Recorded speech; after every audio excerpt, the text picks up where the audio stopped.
ശൈലട്രിസ്റ്റ് എന്ന് പറഞ്ഞവരെ ഇന്ന് ജനുവരി 3-ാം തീയതിയാണ് നമ്മുടെ സഭയിൽ വിശുദ്ധ ചാവറ കുര്യാക്കോസ് ഏലിയാസച്ചൻ്റെ തിരുനാൾ ആഘോഷിക്കുന്ന ദിവസം. തിരുനാളിൻ്റെ മംഗളങ്ങൾ നിങ്ങൾക്ക് എല്ലാവർക്കും ഏറ്റവും സ്നേഹപൂർവ്വം നേരുകയാണ്. ഒരു ദൈവ ശുശ്രൂഷകന് ഉണ്ടായിരിക്കേണ്ട മനോഭാവവും ദൈവ ശുശ്രൂഷകനോട് ഉണ്ടായിരിക്കേണ്ട മനോഭാവവും ഇന്നത്തെ ലേഖനത്തിൽ പൗലോസ്ലേ വ്യക്തമാക്കുന്നുണ്ട്. പൗലോസ്ലേ കൊറിന്തോസർക്ക് എഴുതിയ ലേഖനമാണ് നമ്മൾ വായിച്ചു കേട്ടത്. അവിടെ പൗലോസ്ലേ ചോദിക്കുകയാണ്, കൊറിന്തോസിലെ സഭയിലെ ആളുകളോട് ചോദിക്കുകയാണ്, ആരാണ് പൗലോസ്, ആരാണ് അപ്പോളോസ്? ദൈവത്തിൻ്റെ സ്നേഹം നിങ്ങളിലേക്ക് എത്തിച്ച ഒരു ശുശ്രൂഷകന് മാത്രമാണ് അവർ. എന്നിട്ട് പൗലോസ്ലേ പറയുകയാണ്, പൗലോസ് നട്ടു, അപ്പോളോസ് നനച്ചു, പക്ഷെ ദൈവമാണ് വളർത്തിയതെന്ന് പറയുകയാണ്.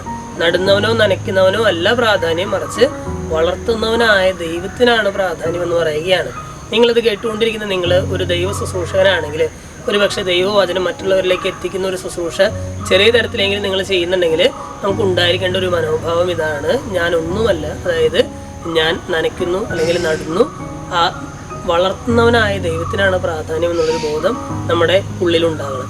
ഇനി ഒരു പക്ഷേ നിങ്ങൾ ദൈവ ശുശ്രൂഷകൾ സ്വീകരിക്കുന്ന ഒരു വ്യക്തിയാണെങ്കിൽ, ദൈവവചനം കേട്ടുകൊണ്ടിരിക്കുന്ന ഒരു വ്യക്തിയാണെങ്കിൽ, നിങ്ങളുടെ ഉള്ളിൽ ഉണ്ടായിരിക്കേണ്ട ഒരു മനോഭാവം ഇത് തന്നെയാണ്: ഈ ദൈവവചനം പ്രസംഗിക്കുന്ന അച്ഛനോ അല്ലെങ്കിൽ എന്തെങ്കിലും ദൈവ ശുശ്രൂഷ എനിക്ക് ചെയ്തു തരുന്ന ഒരു വ്യക്തിക്കോ അല്ല പ്രാധാന്യം, അതിനേക്കാളൊക്കെ പ്രാധാന്യം ഈ എന്നെ വളർത്തിക്കൊണ്ടിരിക്കുന്ന ദൈവത്തിനാണ് എന്നുള്ളൊരു ബോധ്യം നമ്മളിലുണ്ടാകണം.